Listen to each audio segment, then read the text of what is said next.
June 2018 was a hard day for all X fans. It was a day where we lost a legend, lost someone who really pushed us forward in our life and helped us achieve our own goals. Why am I talking about this? Well, Juice Wrld made a song, as most of you know, called Legends, where he talks about the death of X and also the death of Lil Peep and how this influenced and how this came upon us and how to avoid it. But the issue that I want to raise is that Juice Wrld couldn't even avoid his death even by knowing such. So why are we looking into this? Well, the way that Juice Wrld approached this whole situation was kind of interesting. Him assessing why both of these deaths happened. Starting with, I usually have an answer to the question, but this time I'm going to be quiet.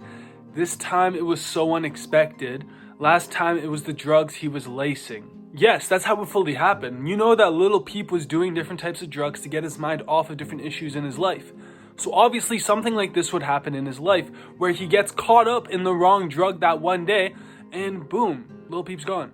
But with X wasn't doing this. It was a little bit more unexpected. But was it? Well, Juice Wrld alludes in the next line that it wasn't that unexpected. Well, all legends fall in the making. That these legends growing up and having these mass concerts, mass fan bases, both falling. What would we see a year later? Well, we would see the same thing happen to Juice Wrld a year later.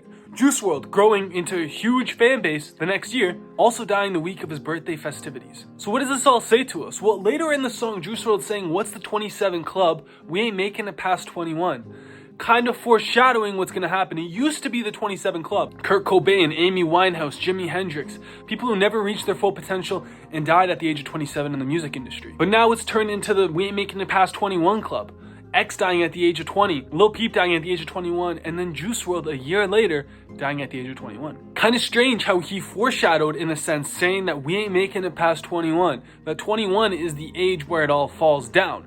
Even Juice Wrld in this song talking about that the drugs can be an issue, but then meanwhile going on and continuing to take his own drugs. I fully understand. It's not easy to put down. When you have an addiction like that, you're addicted to it. It's a psychological thing in your head that's not allowing you to break the own habits that you have. Fully understand that. I'm not saying it's horrific to do that, but what I am saying is that you are still aware of these decisions that you're making, and you're not making the change in that in your own life. To those of you watching that are like, hey yo, like, I get what you're saying, apply it to your own life. Take a look at your own life and your own addictions. I take a hard time in breaking my own addictions too. Addictions are so strong because they're the constant rewiring of the brain that you have to do. You have to rewire your brain by thinking differently or consciously stopping yourself from doing that activity that you are doing in your life. You have to consciously look at yourself and be like, hey yo, this isn't what I want to do, and you have to stop yourself. It's hard to stop yourself. That's one of the hardest parts, stopping. Starting is also another hard part. Those are the two stationary parts that are hard, the end and the beginning in this physical life with respect to the activities that you do. So why do I keep yapping? Well, later in the song, Juice Wrld says, I've been going through paranoia, so I always gotta keep a gun. Yes, he had a physical strap on him so he never got pulled up on, but he should have used a metaphorical strap in with respect to taking out his drugs. Taking out the drugs that ended up taking him out in his own life. It's so easy to talk though, I've been saying it, it's so easy to talk and to talk badly on artists who make decisions that seem so easy, but then in our own lives, we can't make a decision that seems so straightforward. We struggle to let go of a person who's hurt us in the past. We struggle to put time into things that are going to push us forward,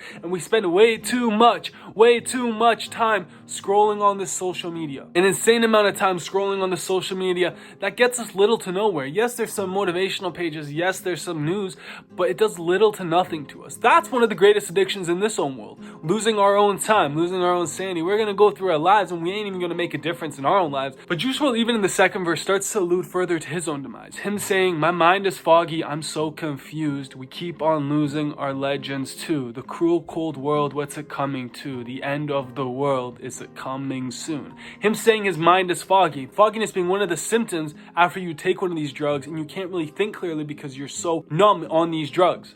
Also, the end of the world, is it coming soon? Well, we know it did end up coming soon for Juice Wrld, unfortunately. Like, it's unfortunate that he had to pass away. I wish Juice Wrld was still here and he was still making music and he took a path to actually help the world, which he said he was gonna do in these lyrics right here. I'm trying to make it out. I'm trying to change the world. More importantly, I'm trying to change the world. He just wants to change the world. He wants to make the world a better place. Yes, he was helping people get through difficult situations in their life. That's something that you have to do. You have to have somebody there who's able to talk to you the way that you want to be talked talk to. When you listen to some of his older songs, you hear the tone that he's talking and the things that he's saying, such as in All Girls Are the Same and Lucid Dreams. When you have a lover who's not there for you, and you have a lover who you are super infatuated about, but they're not infatuated about you and they ain't feeling you like that, and you have somebody like Juice WRLD who's telling you that, hey yo, I feel the exact same thing. It feels good to hear that.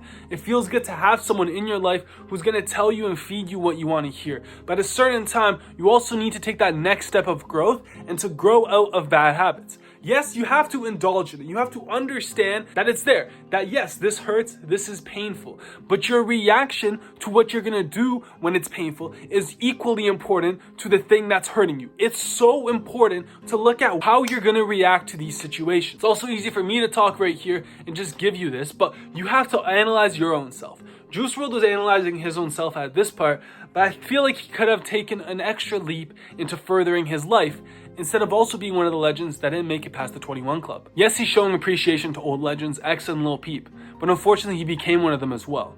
Now, was this foreshadowed within the song? I think that it is. I think him saying that, yes, we ain't making it past 21 and then not assessing his own habits, not being critical about his own addictions, says enough about what it is. It says enough that X was also there for him earlier. X saying on the title, you can see these are DMs between X and Juice WRLD. Him saying, just be careful what you manifest. You're the truth. He has to be careful what he thinks, what he puts into the world, because it comes back 10 times fold. Him saying, if you really need anything, you ask me. I read good energy from you. Make sure that's the only energy you put yourself around. Telling Juice WRLD right here, X telling Juice WRLD, he has to be careful about the things that he's saying and the things that he's thinking. Now, it's hard. It's hard to continue to go through life and just take advice from people. I know it's not easy. I know a lot of y'all are probably listening to me and you guys are tuning out exactly what I'm saying, only listening to the Juice WRLD parts. Don't. Listen to the words and listen to it. Try to understand, is it coming from a good place? What would I be gaining if I wasn't shedding you positivity? I'm trying to help you grow. I'm trying to show you some positive things and help you achieve the person that you're supposed to be. And if you mess with that, if you're really trying to grow yourself and learn something from these rap lyrics, these songs that I show on here, welcome. I make a lot of these videos where I do show you a lot of these lyrics, help you understand them and help you grow. I show a lot of spiritual stuff too, so if you're into spiritual stuff about different rappers, or if you love X, welcome to this channel. I have a video up here that I know you would love that's similar to this one, and make sure to leave a like and subscribe if you mess with it. Thank you so much for your continued support. This is the Blue Vanity channel. Welcome. Hope to see you around. Take care.